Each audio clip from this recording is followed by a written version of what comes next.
Hi cozy friends, and welcome back to Morgan Unraveled. My name is Morgan, and if you are new here, I like to unravel my anxious mind with my cozy hobbies, mostly knitting and reading.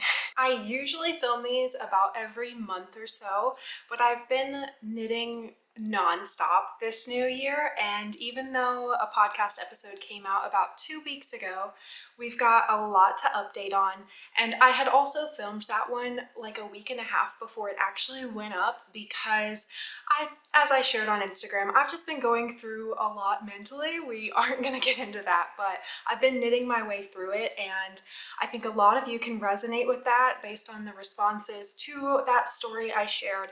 So I have a lot to update you on. Grab a project and a cup of something cozy and let's unravel together. This month we have 2 finished objects, which is very nice because January had none, as well as 3 work in progress updates and also a couple little baby cast-ons that I can't wait to show you. Diving right on into the first finished object, which is hanging here behind me. My MILLE cardigan for Mr. Unraveled is finally complete. I am so proud to have finally gotten this done and dusted and ready in time for fall here in Australia. My husband has obviously tried it on. He's so very happy with it. If he doesn't mind, I will pop in a picture up here for you to see it in action, but he's really happy with it and can't wait to wear it to the office and things. This is the MILLE cardigan for men by Regina Moessmer. I knit it in Knit Pick Simply wool in the color Winnie, which is a worsted weight yarn.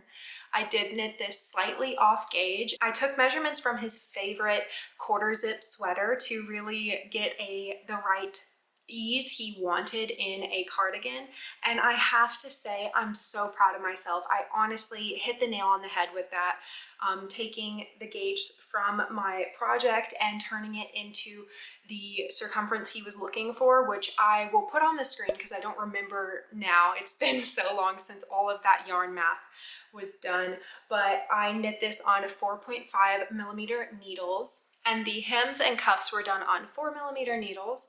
I also got the buttons on, and I got a lot of questions about these on my Instagram story. I have added them to my Amazon storefront. I got them in this really cute set, and they have so many colors that I know I'm going to use for mini cardigans to come. So I will have that link down in the description for you if you are interested in some buttons. I'm sure you are all curious. It is finally steeked. If you have been following the journey of knitting this, you would know that I knit it in the round, and these panels have been conjoined this whole time I've been working on it, even while doing the button band and the sleeves. But I have finally done my first steek. I am going to roll the footage of my steeking process because I know so many of you were wanting me to share that. So when it came time for steeking, the first step was going to be to crochet reinforcement stitches on either side of the 2 stitches I was going to be cutting in between. So I followed a tutorial for this step, and I did the crochet method because I do not have access to a sewing machine at this time in my life. The crochet method worked out very neatly, and it was very easy to follow. It created a very neat line to be able to cut in between, as well as reinforce those stitches so that they didn't unravel after being cut. And if I was doing this again from the beginning, I probably would have done less steeking stitches in the middle. I don't think I think I did 8 or 10, and I really only needed like maybe 6 at most. So that's a lesson learned for next time, but I am really happy that I did that purl stitch at either side of the steeking stitches because that provided a very visible marker for where to pick up my stitches for my button band. So that worked out really nicely. And the cardigan having steeking stitches actually made the process of knitting the button band a lot easier in my opinion because everything was held together instead of flopping all over the place. And once I crocheted the reinforcement, it was time to go in and cut those stitches, which was so scary. My hands were literally shaking even though I was telling myself like, this isn't a big deal. I know it's not going anywhere. It was very nerve-wracking.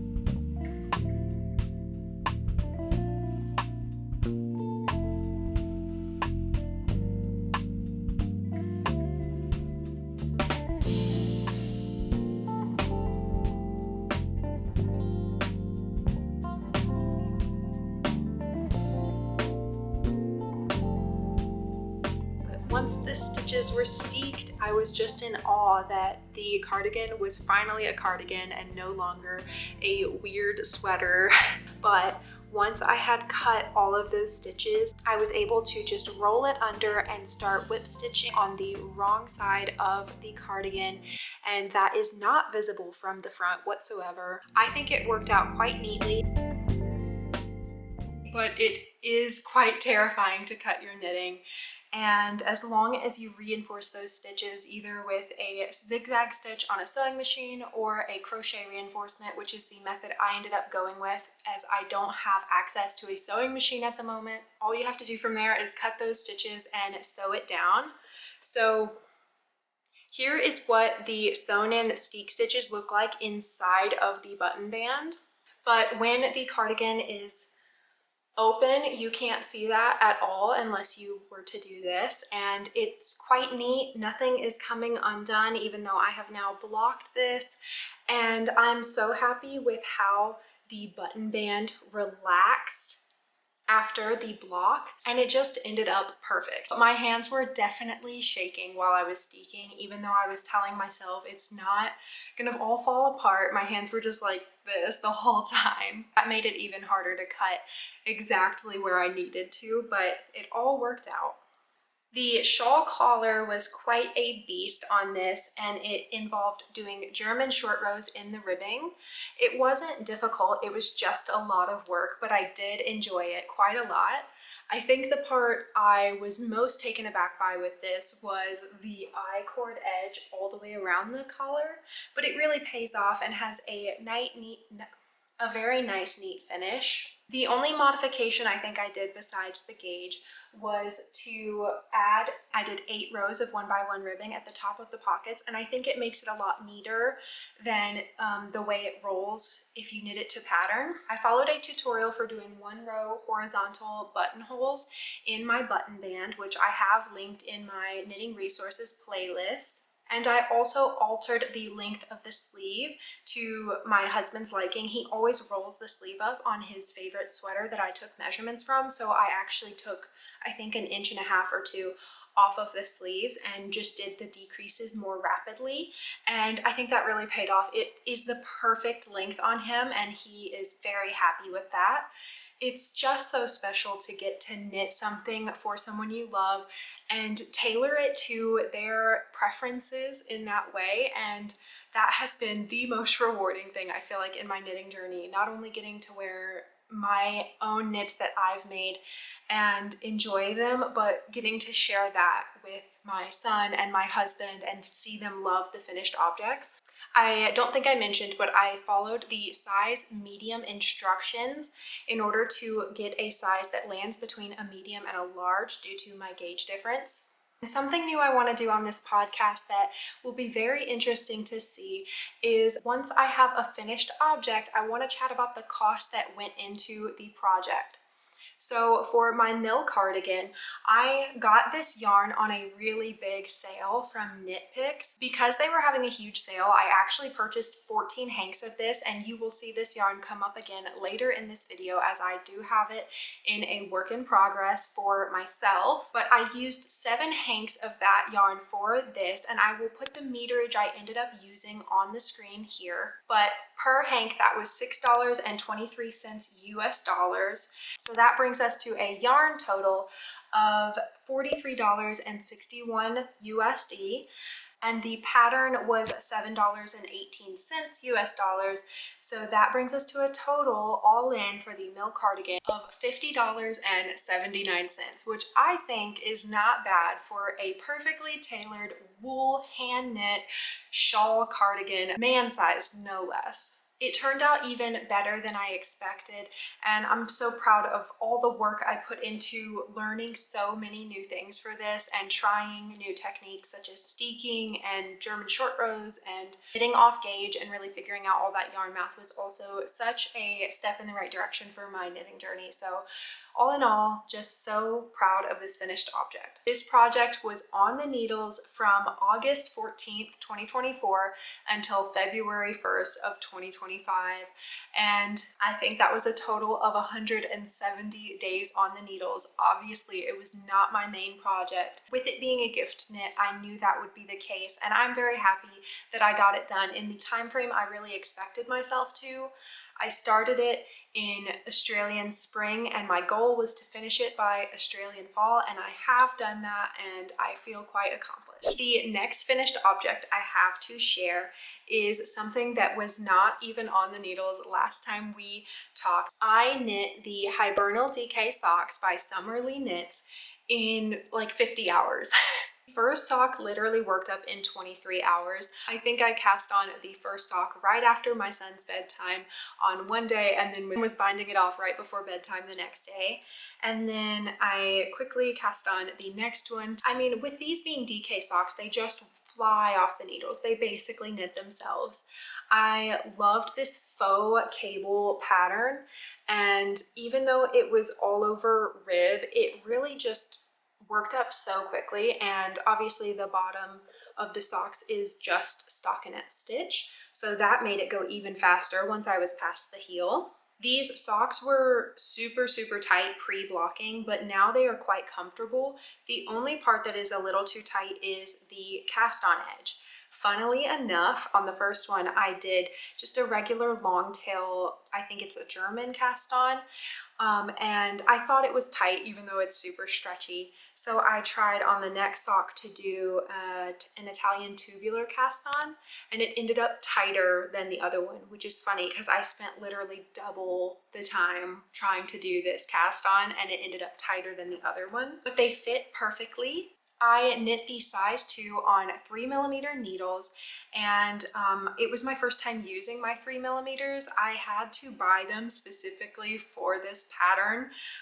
When I bought this yarn, I knew I wanted to knit these socks, so I grabbed the 3mm because I had already bought the pattern for it.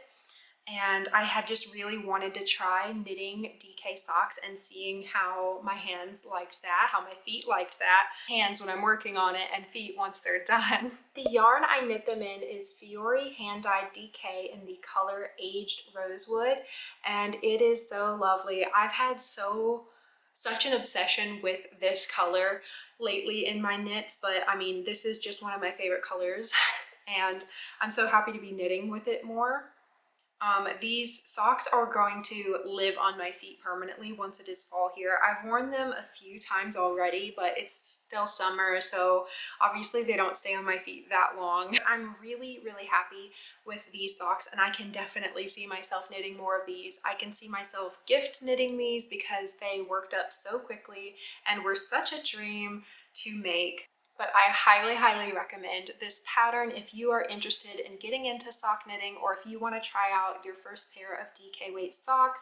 These were very fun to make, and I do think that with them being rib, it's more forgiving if you aren't exact on the correct sizing for your DK socks if they're your first pair. Anytime it's a rib, it's more stretchy, so it's just more forgiving with sizing, I think. I think this starts me off really good with my challenge of knitting 5 socks in 2025. I think the next pair I'm going to be knitting are the Quilty Cabin socks. I will have the designer's name on the screen. I'm going to be knitting those with Mathilde from Nestled in Knits, and she helped me figure out my color palette, but she's still figuring out hers. But we'll be casting those on soon, and with it being February and already having 1 pair done, I'm definitely well on my way with my 5 socks in 2025. I did start a hashtag for that little challenge because I saw some of you in the comments saying that you wanted to join me in on that challenge. If you want to join me on the hashtag, it is hashtag 5 socks for 2025, and I can't wait to see what socks you end up knitting up this year. Like I said, I do have some new cast-ons to talk about, but let's talk about the work in progress updates first.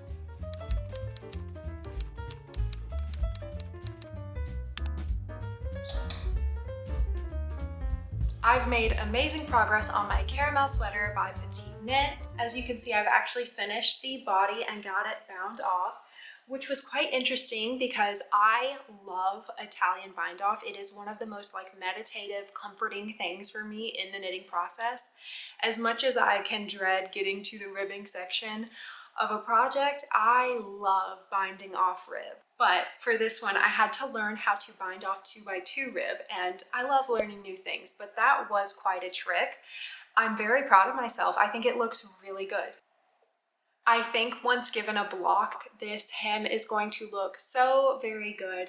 I have tried it on. I did get a cute little video of me trying it on, so I will make sure to insert that here, but I'm really, really happy with the fit of this one. It has way less positive ease than I am used to in my projects, but I really, really like it for that because I really do think I was seeing this as a more blouse style sweater than a like cozy throw on around the house sweater, which is what most of my sweater vibes are. I think this one has a way more like classy, elegant, going out to a cafe style to it. I think this style is going to be very chic, and I'm calling it my Velma sweater because I'm totally gonna look like Velma from Scooby-Doo in it. I am knitting this one in Knit Picks Gloss DK in the color Harvest. It is a 70% merino, 30% silk yarn. I talked about it last time. I'm absolutely loving working with this and could definitely see myself getting this for future blouses. I really love this color and can't wait to get to wear this fall, which is just around the corner. I'm planning to work on these sleeves during our road trip as well. I mentioned it in the last podcast, but my family and I are driving down to the Great Ocean Road in Victoria, Australia. We are going to be seeing the beautiful coastline and the 12 Apostles. I'll put a picture of them on the screen so that you know what I'm talking about. But it's going to be beautiful. We're going to see some wool mills as well as hopefully go to antique shops and just lots of cute places down there. We're staying in some really cozy farm Airbnbs that have sheep and things around at the cottage we're going to be staying at, which is going to be so fun. But I think I'll get a lot of knitting done on this trip as well because we're going to be spending a lot of time in the car, and I am a certified passenger princess, especially since we have moved abroad and drive on the other side of the road. I already had so much driving anxiety, but now it's like on a whole new level. I will say I have done a really good job of conquering that and driving myself and my son places like the library sometimes, but I definitely don't like to drive more than I have to. I am knitting the size large for this one as well, and as I mentioned in the last podcast, the cast on edge was super tricky as well as the bind off, with it being a cast on for a 1x1 rib that you have to turn into 2x2. So it turns out that 2x2 rib, while so beautiful, can be quite tricky to cast on and bind off. Maybe that's not news to you, but it was news to me. So that was something unexpected, but I'm really happy with it and can't wait to get to wear this. And at this time, this project has been on the needles since December 28th. So again, making really good progress and definitely going to finish this one by the end of February.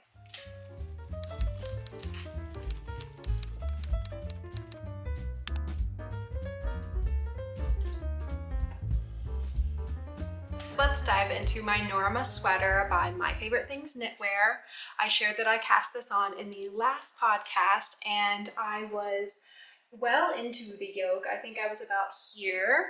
I need to start keeping progress trackers so that we can see how much I've gotten done in between podcasts. But I have now split for sleeves and am working on the first rows of the body. This project has been so good for me to get color work in just bite-sized pieces and work on stripes for the first time and learning how to do that in a jogless way. I am knitting this in the yarn I am frogging from my loom pullover, which I still intend to knit someday, but I felt like the yarn was more right for this project and I really am happy with that choice. The Norma Sweater has actually recently come out with a drop shoulder construction version, but I am knitting the raglan, and let me tell you, it is a really deep raglan. I am pretty amazed, but I do think it's going to be so cozy and have a really nice oversized look. I feel that way about my August sweater, but we'll see if I feel that way about this one when it's done. But yeah, if you don't like a deep raglan, this might not be the pattern for you, or you should follow a smaller size or something, because this yoke is coming down to like here on me.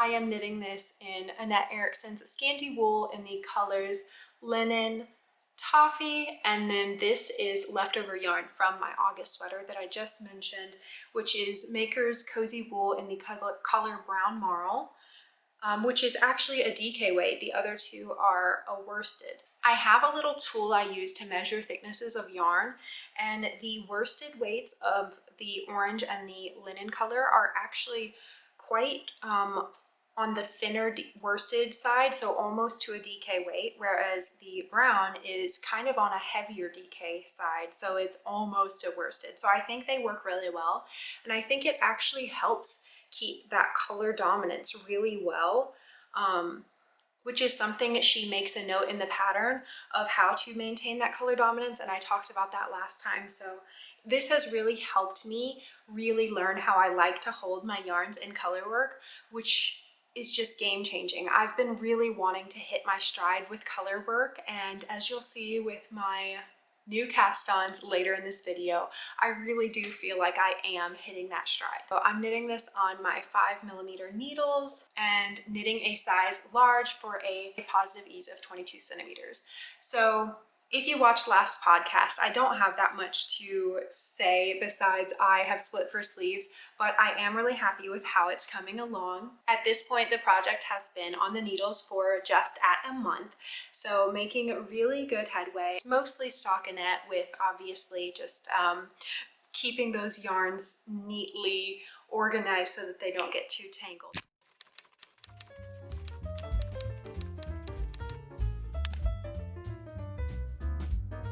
Next, let's talk about my Dagmar.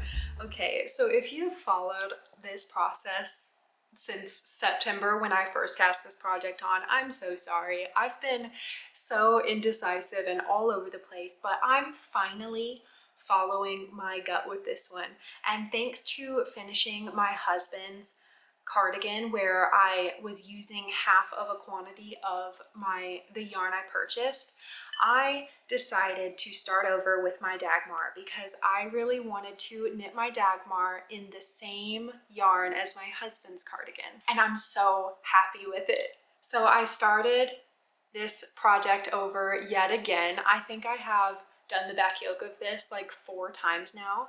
At one point I had to start it over to size up needles, and then I had to start it over, changed from the jacket version to the zipper version, which the numbers are interestingly the same, but I needed to size up to a large because if I was going to knit the zipper version, I wanted it to be even more oversized than if I was knitting the jacket. So I've just restarted this project so many times, but this is it. I'm good to go with it now. I'm knitting the Dagmar Zipper Pullover along with Knitting with Ev because we are hosting a Dagmar KAL. If you are knitting any version of the Dagmar, make sure you show us your cast on and your project updates on the hashtag Dagmar KAL over on Instagram.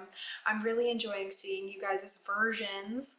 As happy as I am with how this is coming along and how much I'm enjoying working on it, I was definitely embarrassed to have to admit that I had started this over yet again. But I think most of you understand because as knitters, we change our minds sometimes, and we have to like listen to our knitting mojo and our knitting intuition so that we can have a finished object that we're going to truly love. That's my philosophy, at least. Like, I would rather start a project over, especially with like how little of it I had done, to be happier with the finished object. But as you can see, I have finished the back yoke panel and have now worked up one shoulder panel and am on to the second one. The next step will be joining these front 2 panels in flat, not in the round yet, and working those down to reach the same length as this, and then joining in the round under the arms. I am knitting the size large on this one for a positive ease, I think, of 25 or 26 centimeters, which is the recommended positive ease for this pattern. As I said, I'm knitting it in the same yarn as my husband's cardigan, which is Knit Pick Simply Wool in the color Winnie. It's a really nice grayish tone. I think it reads more gray on camera than it is in person. It looks quite beige, obviously still gray tones. But I really love this color, and I think it'll be perfect for a zipper jacket because it will be versatile in my wardrobe. I really love how the honeycomb pattern looks, and the modifications I made on this one are the same as I made before, which is to do seed stitch inside of the diamonds and then moss stitch where the seed stitch panels were here on the side. Really happy with those modifications. I think they look very nice. The cables and this pattern are so addictive to knit. I restarted this one on February 3rd, so I have been knitting away on it and making really good progress. I'm really looking forward to knitting this one through the fall and definitely having it done in time for winter here in Australia, which will be in like your summer month if you're in the Northern Hemisphere.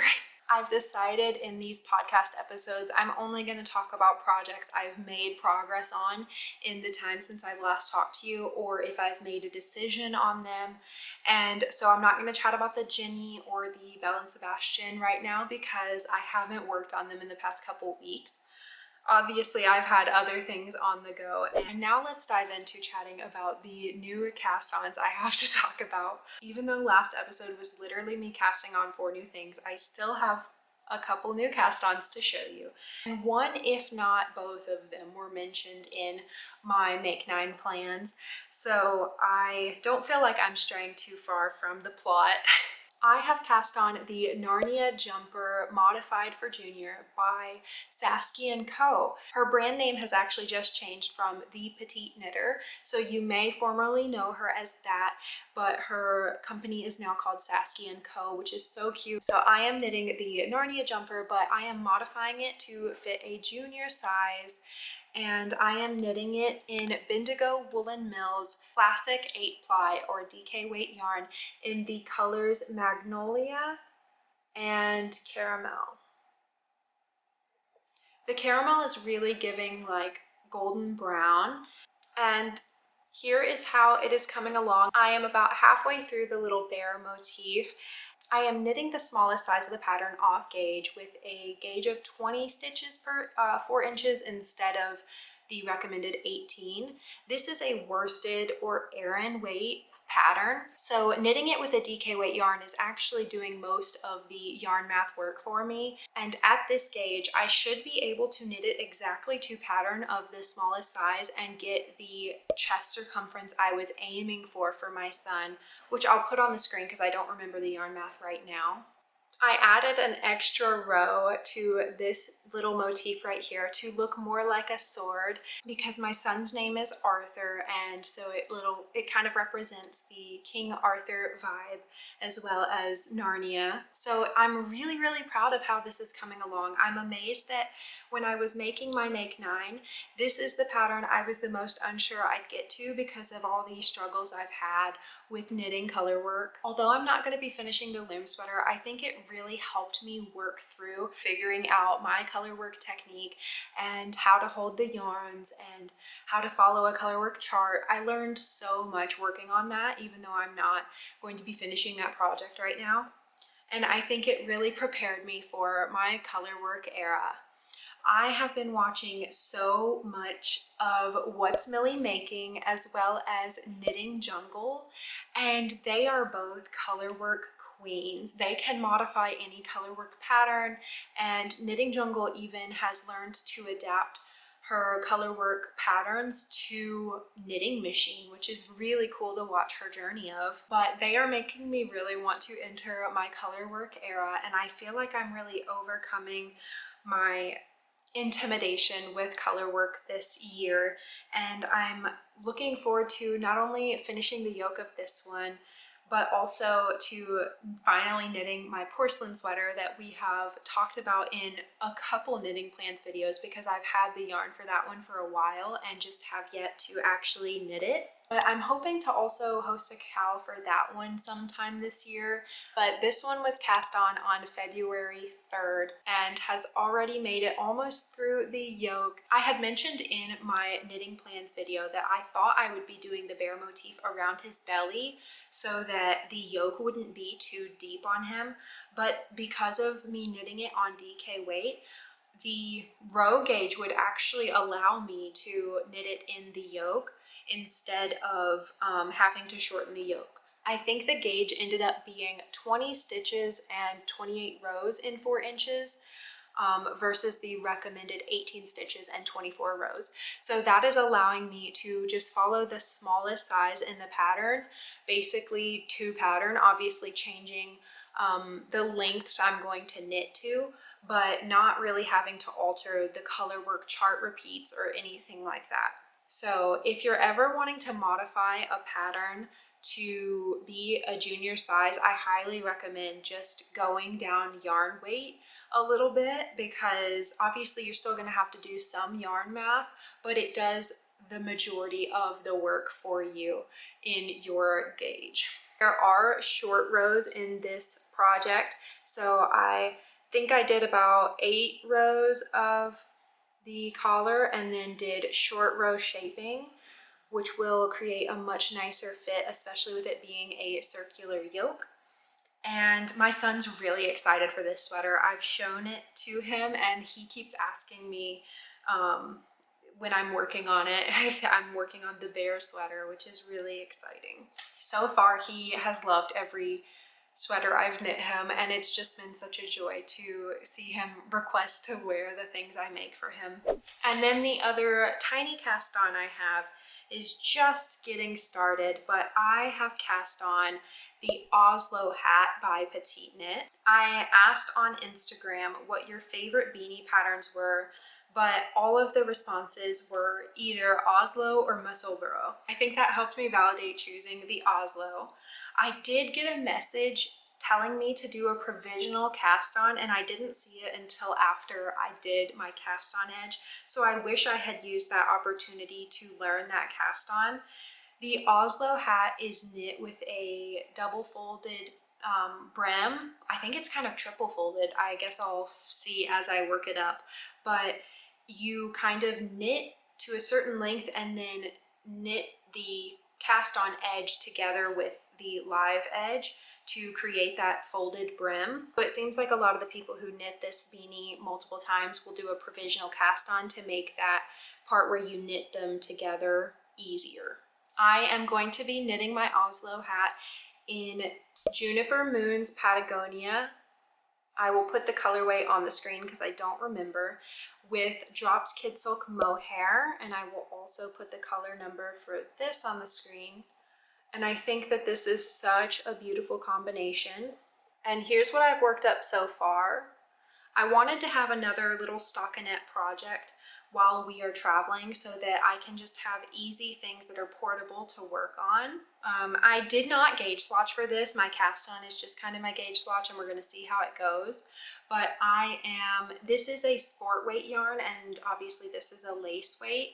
So with the pattern being DK, I feel like gauge might end up being a little denser, but I am knitting on 3.5 millimeter needles and we shall see if I'm meeting gauge. But I am knitting the size small, and by my head circumference I fall somewhere between a small and medium. So if I feel like I'm not meeting gauge where it would fit my head very well, I could size up to a 3.75 or size up in pattern. But so far I feel like it's going well, and beanies are always hit or miss for me. So I feel like beanies are tricky to gauge even if you do gauge swatch, because they have negative ease. They stretch over your head, so it's hard to know whether or not it's going to be too small because you know the item is going to stretch. But before we leave for our trip, I'm definitely going to put some more thought into this one and decide whether or not it is meeting gauge and all that. I just wanted to get it cast on so that if I decide to take it on the trip, I have it ready to go. And that one was a little bit on my make 9 because my goal this year is to knit some staple winter accessories. I have a few beanies, but I don't have gloves or a scarf yet that I've knit because I just, I learned to knit to be able to make garments. I already knew how to crochet, but every time I would look at hand knit sweaters from other creators and creatives on here, I just really wanted to learn to knit, and I dove straight into sweaters. I never stopped to knit those basics such as scarves and things. So one of my goals this year was to knit both myself, my husband, and my son those winter accessory staples. And I've been doing a lot of perusing on Ravelry to decide what mittens I want to make for myself as well as my husband, and hats as well. Hi friends, I wanted to film a little bit of an update at the end of this podcast because I did completely start over on my Oslo cast on, and I just wanted to update you. Basically, my first cast on kind of turned into a very committed swatch, which I think someone responded to my story even saying that when they cast on for hats, they see it as a committed swatch, and if they have to start over, it's not that big of a deal. And otherwise, you know, hats are pretty forgiving. They stretch around your head. Anyways, like I had said, I got a message suggesting if you do the Oslo to do a provisional cast on, which I had never done before. Well, I tried once and I didn't do it successfully. I don't know what happened, but I definitely didn't know how to unravel it correctly. I think most tutorials for how to do the provisional cast on don't really provide information of how to undo the provisional cast on, but the tutorial I followed from Nimble Needles not only walked me through how to do the crochet provisional cast on. This scrap brown yarn you see here won't be in the finished object. That is just the provisional cast on so that when I pick up those stitches, they're kind of alive again and I can knit them together with these stitches once I've worked the amount of inches the pattern suggests for my size. But anyways, my original cast on felt like it was going to end up small. I was slightly tighter on gauge, especially because this is a sport weight yarn with a mohair instead of like a fingering and a mohair or just a DK weight yarn like the pattern calls for. And I was knitting it on the suggested 3.5mm needles. And being that I have knit way too many beanies too small, I decided to go ahead and start over. I sized up to a 3.75, and I'm really happy with the fabric that is creating. And I think the provisional cast on will make it a lot easier to knit those stitches together when that time comes. And as you can see here, I am using my shorty knitting needles, which I mostly use for sleeve knitting or small circumference such as beanie knitting, and it does make it so much more convenient. They've really grown on me. This set is from Knit Picks and I have them on my Amazon storefront. They are interchangeable with my cables from my full-size sets, so that's really convenient and I really enjoy using them now. It allows my work to be a little bit more gathered up on my needles instead of like being so stretched out when you're trying to knit a beanie. I think I'm going to be a lot happier with this finished object, and I think it was worth starting over last night. But I'm really excited for this beanie now and look forward to working on this on the drive. Honestly, working on it with 3.75 is already more pleasant than the 3.5. I think with the weight of the yarn and the needles being that small was just not very pleasant. So this is going to be a lot better. And I am still following the size small or size 2 in the pattern, so hopefully the sizing all turns out. The other thing I wanted to mention in this video, and I forgot to talk about, also involves a crochet hook. And I actually filmed myself when I was picking up the shoulder stitches for my Dagmar sweater on the shoulder panels. I actually learned a trick, I think from Knitting Jungle in one of her videos, that she picks up her stitches with a crochet hook and then slips them onto her knitting needle in order to pick up her shoulder stitches not only more efficiently but more neatly without having to like get in there and scoop out your stitches with a knitting needle. I thought that was really smart when I saw her do it, so I wanted to try it next time I was picking up stitches, and it worked so well. It was so convenient, and I got the stitch count right the first time, which I don't know if that's because of the crochet hook, but I do think that it helped me be more precise with picking up. So I will definitely be doing that more going forward. And I think it's really cool how much inspiration and just techniques we can pick up from other knitters as we watch each other's videos and share our processes. I think that is all the project updates I have to chat about today. Don't forget to let me know down in the comments what you were working on while watching, and I hope you are spending a lot of cozy unraveling time and taking care of yourself. If you aren't already, make sure you are subscribed so you don't miss future cozy videos. Thank you so much again for watching and unraveling with me, and I will be wishing you a very cozy week. Bye guys!